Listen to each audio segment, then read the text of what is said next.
c'est nul à chier. Enfin, c'est ce que je pensais avant de regarder.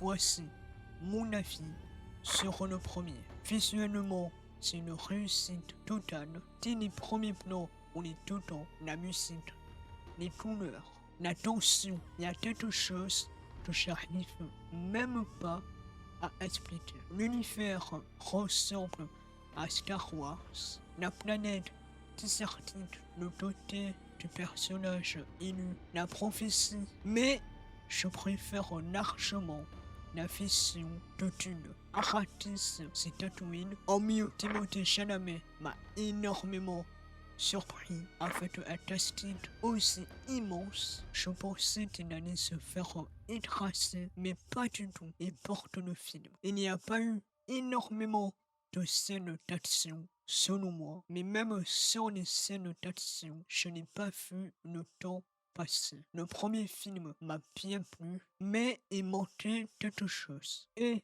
pour en finir, voici ce que je pense du deuxième film. Là, on est sur autre chose. Les scènes orangées du début sont magnifiques. L'action est bien plus puissante. On en apprend enfin plus sur les Fremen, leur rapport aux morts. Il y a quelque chose de beau dans cette idée que les morts ont une utilité sur Arrakis. Il y a aussi cet aspect romantique entre Shani et Paul que j'ai apprécié. Austin Butler, dès ses premières secondes à l'écran, il est intimidant, psychopathe, et lui montre juste ses cheveux. Et le final, mais bordel, ce final, avec la scène de combat, c'est waouh. C'est assez rare qu'une scène me reste en tête encore une semaine après. Mon avis général, le premier est vraiment bien, mais le deuxième, c'est une autre dimension. Les paysages orangés, magnifiques, l'action,